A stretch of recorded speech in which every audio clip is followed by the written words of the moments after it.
Gracias por la invitación. Sí, hoy vamos a hablar un poco sobre cómo invertir de manera eficiente aquí en Estados Unidos. El día de hoy vamos a estar tocando 3 puntos importantes dentro de lo que es la inversión, como lo es el real estate, los negocios y las franquicias. Entonces vamos a hablar un poquito de cada uno de ellos. Hablemos sobre las formas de inversión. El número 1, hablando sobre las inversiones pasivas y las inversiones activas. Cuando hablamos de inversiones pasivas, ¿qué quiere decir inversiones pasivas? Hablamos de lo que es real estate y construcción. Y cuando hablamos de las activas, vienen siendo negocios desde cero, los negocios en marcha y las franquicias, ¿ok? Evidentemente, cuando hablamos de los negocios, de todo lo que es una inversión pasiva, quiere decir que tiene menos riesgos, pero al tener menos riesgos también viene atado a la menos rentabilidad. Y cuando hablamos de la forma pasiva, de las inversiones pasivas, que son los negocios desde cero, o los negocios operativos o en marchas, o la franquicia, tiene mayor rentabilidad, pero también tiene mayor riesgo. Entonces, todo viene atado a lo que ustedes quieran hacer, de qué manera quieren invertir y cuáles van a ser los resultados dependiendo de la opción que ustedes decidan tener. Hablemos un poco de real estate. ¿Cuáles son los pasos para comprar un inmueble en real estate? Primero, lo que tenemos que hacer es identificar qué tipo de inversión, para qué quieren hacer la inversión. ¿Lo quieren hacer para rentar ese inmueble? ¿Lo quieren hacer para vivir en ese inmueble? ¿O simplemente quieres comprar esa inversión para hacer un Airbnb? Después que identificamos cuáles son la inversión, en este caso en el real estate que ustedes quieren invertir, entonces básicamente el siguiente paso es contratar a alguien que tenga la experiencia en esa rama particular. Porque parece mentira, todo eso es real estate, pero a la misma vez son ramas completamente distintas. Determinar de la mano del inversionista si es una compra de contado o si van a pedir un crédito bancario. Al aplicar por esa hipoteca, después que te analizan y te dicen, mira, sí, te podemos prestar esta cantidad de dinero, te dan lo que es un pre-approval letter, una carta de preaprobación, para que con esa carta es que tú vas a salir al mercado a buscar esa vivienda que se adapta a ti. Entonces, después que buscamos las opciones, hacemos lo que es el showing. Ya seleccionaron, el siguiente paso es enviar una oferta y después comienza todo lo que es el proceso con la compañía de título, verificar que todo esté limpio, que el título se pueda transferir. Y después que ya tenemos, el título está limpio y vemos que todo está verificado, ya llega el día del cierre. El día del cierre quiere decir que se le paga el dinero al comprador y al que está vendiendo, y el comprador simplemente recibe sus llaves. Hablemos sobre franquicias.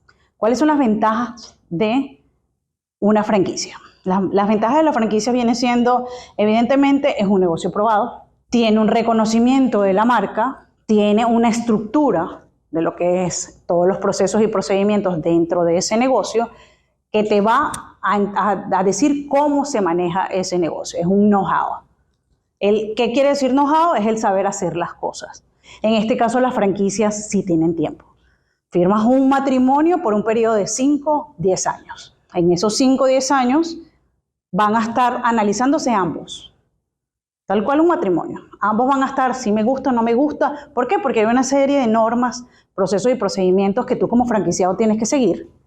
Y ellos también evaluar si tú eres el franquiciado que ellos quieren continuar teniendo. Al periodo de que se vence ese contrato de franquicia, el dueño de la franquicia tiene la opción de renovarte o no renovarte. Con esa nueva renovación se hace otra vez lo que es, en la mayoría de los casos, el pago de una parte del derecho a entrada. Desventajas. La inversión inicial muchísimas veces es elevada. Tienes que pagar un derecho a entrada para poder usar su nombre, para poder estar entrenado, para todo el soporte técnico. Tienen unas regalías mensuales que varían dependiendo de cada caso. Cada franquicia tiene unas regalías comerciales y unas regalías publicitarias. Contrato temporal atado a un pago de renovación, que es lo que estábamos hablando. Ahora hablamos un poco sobre los negocios. En este caso vamos a hablar de 2 tipos de los negocios cuando lo comenzamos desde cero, tenemos una idea y lo queremos hacer realidad. Y el segundo es un negocio que esté operando. Ventajas de un negocio de cero. Permite la personalización, la haces como tú quieras. Tú vas a armar un proyecto, tú vas a hacer tu propio business plan, tú vas a buscar tus propios equipos, tú vas a visitar a cada uno de esos proveedores, vas a tocar puertas, ¿Por qué? Porque eres tú el que vas a tomar todas las decisiones. Segundo, operar sin compromiso, sí. O sea, no estás atado a nadie, no estás atado a nada. Esa es la parte de las ventajas, depende de cómo lo veas. Pero tienes el poder de poder hacer con tu negocio lo que tú quieras. Pero a la misma vez traes desventajas.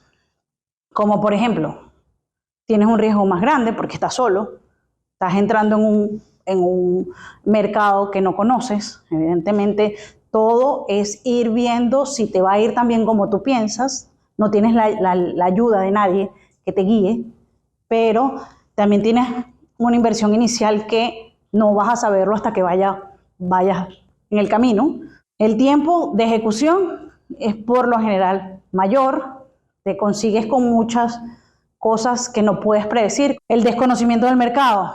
Evidentemente, tú vas a hacer tu propio análisis de mercado, si vas a crear un concepto de cero. Pero la realidad es que hasta que no estés montado ahí, tú no vas a saber qué es a ciencia cierta lo que está pasando en ese mercado y que puede ser una desventaja en comparación a un negocio existente o a una franquicia. Y después te llega la parte más complicada, que es buscar clientes. Eso es tiempo y el tiempo es dinero. Entonces, eso es más que todo lo que puede suceder con un negocio desde cero. Ahora hablamos de un negocio operativo. Las ventajas de un negocio operativo. Tienes menos riesgo porque ya es un negocio que está funcionando, que evidentemente es un gran paso porque no es que estás entrando a un mercado nuevo con un concepto nuevo, sigue siendo lo mismo, y que si tú compraste este negocio operativo y que los números para ti fueron totalmente favorables como para tomar la decisión de comprarlo, lo que quiere decir que de aquí en adelante va a ser para mejor, porque tú vas a entrar para mejorar lo que ya existe. Ahorro de tiempo y dinero. Evidentemente no tienes que hacer ninguna remodelación, al menos de que quieras cambiar el concepto. El foco en la operación del negocio y de la rentabilidad desde el comienzo, o sea, desde el día 1 tú lo que estás es buscando producir más y producir más y producir más. No tienes que gastar tu energía, ni tu tiempo, ni tu pensamiento en buscar otras cosas que te quitan tiempo y dinero. Bueno, lo del efectivo, desde el día 1 tú estás cobrando, desde el día 1 tú tienes ingresos. El señor, y la mayoría de los casos, ustedes se ponen a ver, ustedes entran en un negocio y ustedes no saben quién es el dueño. Ustedes ven un nombre, les gustó, comieron una vez y vuelven. Pero a lo mejor en ese vuelven, cambio de dueño. Pero ya están teniendo ingresos desde el día 1. Puedes tomar las decisiones, evidentemente, cuando es un negocio como este, operativo, ya cuando tú eres dueño, ya tú puedes tomar las decisiones que quieras y que sientas que son las adecuadas, analizando con lo que tienes. Y lo de la lista de clientes, que ya la hablamos. Ahora, ¿cuáles son las desventajas de un negocio operativo? 1, la inversión inicial es elevada. ¿Por qué? Porque te están vendiendo una lista de clientes, te están vendiendo un negocio en funcionamiento, te están vendiendo un negocio con permisología, te están vendiendo un negocio con todo al día. Entonces eso, por lo general, es una inversión elevada, ¿no? Aprender de la operatividad a corto tiempo. En la mayoría de los casos, cuando compras un negocio operativo, el dueño se queda acompañándote un periodo de tiempo mientras tú aprendes la operatividad. Eso es parte de lo que se lleva el acuerdo del Asset Purchase Agreement. Por ejemplo, cuando pasan la oferta por el negocio, ellos colocan, mira, yo necesito que me den un entrenamiento de un mes, de 2 semanas, de lo que sea. Entonces el mismo dueño se queda acompañándote por un periodo de tiempo, y que a la misma vez, en la mayoría de los casos, así se acaben esas 2 semanas que están incluidas en el contrato. Por lo general el dueño dice, mira, igual llámame si tienes algún problema. Ahora, ¿cuáles son los pasos para la compra de un negocio operativo aquí en Estados Unidos? El primero, hacemos lo que es la definición del inversionista. ¿Qué quiere decir la inversión? La definición del perfil es sentarnos a ver cuáles son cada uno de tus hobbies, cuál es tu experiencia, cuáles tus inclinaciones con ese cliente que quiere comprar. Es lo primero que hacemos. Vamos a sentarnos a ver qué piensas tú que puede ser el negocio que se adapte a ti. Entonces ellos me van a decir, no, mira, yo tenía experiencia en medicina o experiencia en taller mecánico o siempre he tenido restaurantes. Hacemos lo que es, después que ya identificamos, mira, yo quiero que por favor me busque, vamos a hablar de restaurantes en el área de Miami-Dade, en este caso vamos a hablar del sur de la Florida, Miami-Dade y Broward, y la inversión sea entre 150,000 y 200,000. Entonces, ¿qué es lo que hacemos nosotros? Ok, ya sabemos que es un restaurante, ya lo identificamos, ahora vamos al sistema. Nosotros somos business brokers certificados aquí en el estado de la Florida, nosotros somos miembros del BVF, entonces buscamos los negocios en el BVF.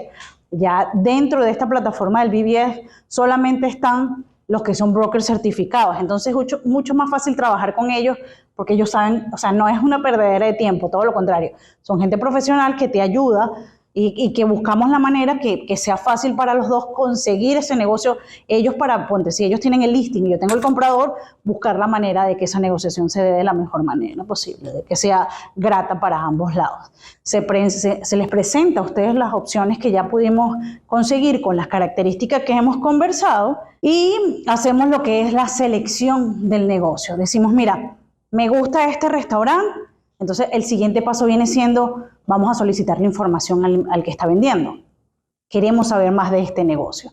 Queremos saber más de este negocio, lo que hacemos es firmar un non-disclosure agreement, porque a diferencia del real estate, la mayoría de los negocios operativos son confidenciales. El dueño no quiere que nadie sepa que se está vendiendo. El dueño ni siquiera quiere que sus empleados se enteren que está vendiendo. Entonces, volvemos, firmamos un non-disclosure agreement, donde ahí le estamos diciendo al vendedor, no te preocupes que todo lo que tú me vas a mostrar, yo no lo voy a divulgar. Algo importante también es que al vendedor tenemos que demostrarle una prueba de fondos, porque también es de los dos lados. Tenemos que demostrarle de que queremos comprar su negocio y que tenemos cómo comprar su negocio. Es lo mismo que habíamos hablado con el real estate en cuanto al pre-approval letter, que ya te aprobaron por una suma de dinero. En este caso no te piden un pre-approval letter, pero sí te piden, muéstrame que tienes el dinero para invertir para poder yo mostrarte mi negocio. Esto es lo que ya estábamos hablando. Después que ya firmamos el non-disclosure agreement, le pedimos información del inmueble, del negocio. Se hace, ya les llegó los números, ya ustedes analizaron, ya sacaron la cuenta y ese negocio, ellos están pidiendo $200,000, pero ustedes hacemos la oferta. Yo analicé y esto me dice que dependiendo del mercado, porque aquí lo interesante también es que el mercado es como más estable en el sentido de saber en cuánto tiempo de inversión es la que tú estás dispuesto a esperar para recuperar la inversión. Entonces, por ejemplo, te están diciendo que quieren $200,000, pero la rentabilidad al final de año, lo que te queda en el bolsillo son $30,000, ¿cuánto estás dispuesto tú a pagar? No, yo estoy dispuesto a hacer un múltiplo de 3. Bueno, entonces tú quieres, ¿cuánto le vas a pasar a eso? $90,000 va a ser tu oferta, por decirte algo. Después vemos si la aceptan o no, pero eso es lo que cada quien está dispuesto. Yo estoy dispuesto, muchos de los casos, cuando la brecha es tan larga entre lo que el comprador quiere y el vendedor quiere, si es muy larga es muy difícil llegar a un acuerdo. Pero por lo general cuando lo que ellos están pidiendo 120,000 y tú estás ofreciendo 90, es mucho más fácil llegar y encontrarse en el medio. O sea, yo te ofrezco 100,000 y entonces bajas tú y nos vemos en el medio y podemos llegar a ese acuerdo. Para poder comenzar el proceso, se tiene que hacer un depósito del 10% en una cuenta escrow. Puede ser una cuenta del abogado o de un agente de cierre. El 10%, con ese 10% es como que estás garantizando tú que tienes la opción de analizar ese negocio a ver si lo quieres. Todavía tú no lo has comprado. Simplemente yo voy serio, sácalo del mercado. Con ese escrow letter empezamos un periodo de due diligence. Due diligence es, vamos a hacer una auditoría, a ver si todos esos números que nos mostraron son verdad. A ver si vas a revisar los números, lo que entra, lo que sale, todo ganancia y pérdida, el QuickBook, todo lo que tú quieras. Inclusive la venta. O sea, porque la venta quiere decir, no, es que él te decía, todos los días mínimo vienen 20 personas. Él te puede decir muchas cosas. En ese periodo de due diligence es cuando tú tienes el derecho de ver si todo eso es verdad. O sea, tú puedes estar ahí, te sientes y vas contando a los clientes, tú ves cuánto entran, cuánto salen, tú puedes preguntarle para ver los números, todas las auditorías que tú quieras, tú tienes 2 semanas como un ejemplo. Ese tiempo también es parte de la negociación. O sea, si tú crees que 2 semanas es suficiente, porque los negocios por lo general cuando son pequeños, con 2 semanas es más que suficiente. En esas 2 semanas importantes también tienen que sentarse a hablar con el landlord, el dueño del local, porque el landlord es otro proceso simultáneo, porque él te tiene que aprobar. Parte del due diligence, como les comenté, es analizar que todo se dé. Si es una franquicia, porque esto también puede ser un ejemplo para comprar una franquicia operativa. Es el mismo proceso. Pero tienes un adicional que es que la franquicia tiene que aprobarte también. Si tú tienes una negociación con el dueño, tienes una negociación paralela en tu due diligence con el dueño del local, el landlord, y a la misma vez con el dueño de la franquicia. Ellos dos tienen que aprobarte para poder llegar a que tú vendas ese negocio. O sea, son varias cositas que tienen que ir de la mano para poder llegar a que esa negociación se dé. Tengo 2 semanas de periodo de due diligence. El día antes del periodo, que se acabe tu periodo de due diligence, yo te voy a preguntar, ¿qué decidieron? A lo mejor tienes días que ya estás claro y me dices, mira, sí, yo lo quiero comprar. Pero tú tienes esas 2 semanas para analizar y para ver si ese es el negocio que tú quieres o no. Si tú me dices que no, yo paso, por supuesto, la cancelación del contrato y aquí le digo al agente de cierre, le digo, mira, esto no se dio, yo le doy la cancelación del contrato al agente de cierre del abogado y él te devuelve tú el 100% de tu dinero. Entonces, si eso no se dio, ese 10%, ellos, porque lo interesante es que el abogado o el que esté haciendo, el agente de cierre, es un intermediario que no tiene nada que ver ni con un lado ni con el otro. Entonces, él es el responsable de ese 10% que hasta que no reciba ese contrato de cancelación y que todo esté ejecutado, él no libera ese dinero. El periodo de due diligence quiere decir que si el 15 se terminaba tu periodo de due diligence y es 16, y tú me dices el 16, no, ya yo no lo quiero, tú pierdes el 10%, porque se te acabó tu periodo. Por eso te lo voy a preguntar el 14 o el 13. Lo compramos, entonces ahora viene el cierre. Ya el agente de cierre o el abogado prepara todos los papeles y llegamos al día del proceso del cierre. El día anterior, por lo general, el que está comprando debe hacer la transferencia del otro 90% para que el día del cierre el dinero lo tenga el agente de cierre efectivo en su banco. Y el día del cierre puede hacer los respectivos pagos. ¿Qué quiere decir? Es igual que la compra de una casa. Ellos van a pasar una lista con cada una de las cosas que se tienen que, por ejemplo, el que vende puede ser que haya pedido un crédito o que tiene que pagar unos impuestos o tiene que pagar muchas cosas. El agente de cierre tiene que encargarse de que todas esas deudas queden saldadas. Él, de esos mismos $100,000, va a decir, mira, SBA Loan, tú tienes uno de $30,000. Va a sacar un cheque para SBA y va a sacar un cheque si le debe dinero al landlord, que muchas veces pasa. Que dicen, mira, yo no he pagado la renta en los últimos 3 meses. Entonces, como no he pagado la renta, me lo quitas del dinero que me vayan a dar ellos. Entonces, de esos mismos 100,000, ya quitó 30 que va al SBA, ya quitó 10 que va para el landlord y ya la diferencia, que son $60,000, esa es la que le va a dar al vendedor. Entonces, más o menos así.